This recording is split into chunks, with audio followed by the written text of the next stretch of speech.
Hey y'all, welcome back to the Hickson Diaries. This is where we talk about my life as an American living here in the UK. And today's video is all about the Great Barbecue Divide. I promise you, it goes a little bit deeper than burgers versus bangers, which is really funny when I said it out loud. Okay, the first thing we're going to start with is the word itself, because this is where I think Americans kind of get weirdly defensive. Over here, barbecue, like BBQ, covers pretty much anything that's cooked outside. You got burgers, sausages, whatever. It doesn't matter. Anything. It's all barbecue as long as it's cooked outside of the kitchen, basically. Where I'm from in the US, though, it's very, very specific. Not just cooking things outside. It's a whole lifestyle. It's a whole method to the madness. It's kind of an identity. All right.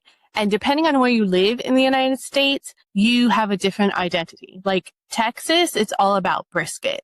And Carolinas are about pulled pork. And Kansas City is about the sauces and rubs. Basically, when they talk about barbecue, you will instantly know exactly which region of the United States they're from. Americans get very territorial over the word barbecue. And it is, I don't know. I grew up with my dad. It was definitely part of his identity with my dad. He loved to grill and he couldn't wait for the weather to get warm for lots of reasons, but specifically because he could grill. I even have a memory of being in the middle of a blizzard and us wanting hamburgers on the grill and him literally digging a tunnel from our back door to the grill just so he could make hamburgers on the grill for us when we were little.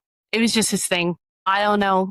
He always had a grill. He just loved sitting out there making food with beer in his hand. He was never happier, I don't think, really. Maybe when he was marching in parades in his uniform. That's about it.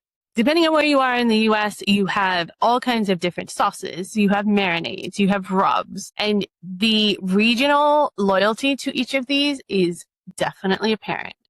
And in the UK, it's kind of a little bit more generic. I mean, everyone does have their own flavor and their own style, but it's kind of more individualistic rather than like a regional thing. It's like this is my approach and my one size fits all, and that's it when I barbecue. But my neighbors might do it completely different, and it doesn't matter even that we're right next to each other. Okay, so then once you get past the actual word itself, it is the how. And that is just as different.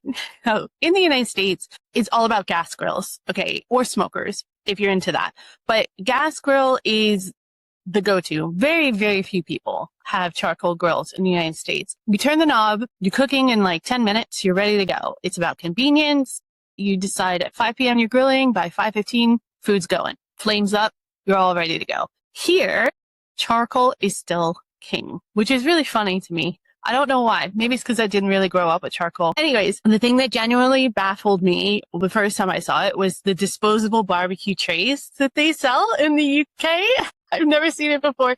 You can grab one at Tesco. It's already in the foil tin. He's already got a little grate on top of it with the charcoal all in it. And people just grab them and set them up in the park. On a bench, on the grass. They light it, they cook it, then they throw it away. When I was looking at this thing, I was sitting there and it clicked for me.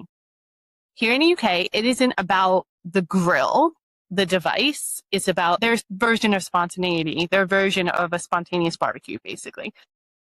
Nobody in the United States is deciding at 2 p.m. on a whim, let's have a barbecue in the park today. That is something that is pretty much pre-planned. However, in the UK, that is where you get a little bit more spontaneous, and the things in your backyard are a lot more planned. We're going to get into those details later as well. The disposable tray definitely would make it easier for you to just grab and go to the park and say, oh, we're going to have burgers or whatever while we're sitting here picnicking. It's a completely different relationship with the idea of let's just do this.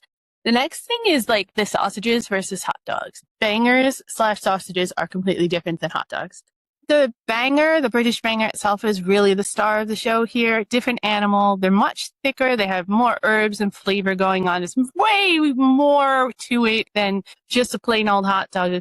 You definitely do not need to add anything to it. You could just eat it on its own without even a bun. But I do find that the most of the toppings are simpler, like brown sauce or maybe some onions. But that's pretty much it. I don't really see a lot of people having a pile high hot dog as they do in the United States. I must say, I've never been a huge fan of hot dogs, but having hot dog on the grill always was something that again, it's nostalgic for me, I guess, but I think I've switched teams here because I do have enjoyed a couple sausage sandwiches as I have been to some of the UK barbecues over here. And yeah, I think the bangers win. I said what I said. Bring the hate if you want. It's fine. All right, next we're going to talk about sides. Now, I would think that each country in the UK, probably versus the US, would all swear up and down that they invented sides, these sides, and I don't really know, to be honest with you, but what I do know is they do them completely differently. So, corn on the cob. I'm from New Jersey. Tons and tons of cornfields in New Jersey. It's a big commodity. It is a go-to for grilling and barbecuing in the US. You would get fresh corn on the cob.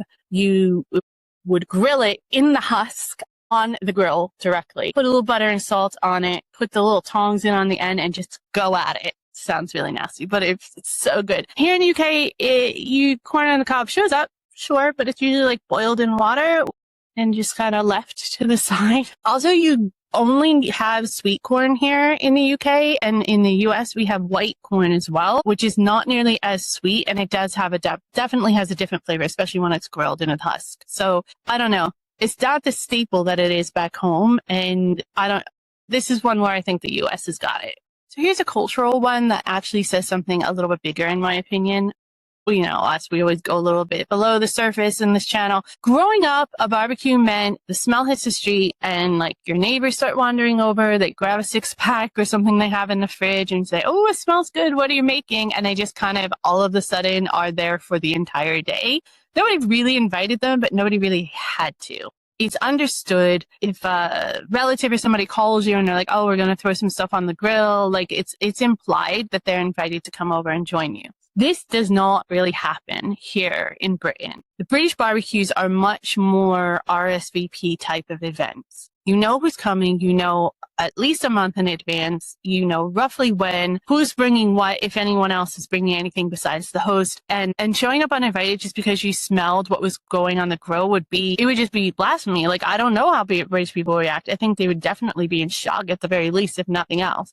It's just not a thing that is done here in the UK. Even with friends that we've been friends with for 2 decades or so, they have no problem with us stopping by, but he will still call and let them know we're in town and we want to stop by before we just show up at their house. So it's just like not a UK thing really generally. And I miss that a little bit, to be honest with you. I do miss the like openness of the neighbor, or a neighbor just walking by and you waving and be like, come on in for a beer, come on in and have a burger, and it being okay and it being a thing. It's just one of the things that the United States does as far as community is concerned that I think is better than the UK, which there aren't that many.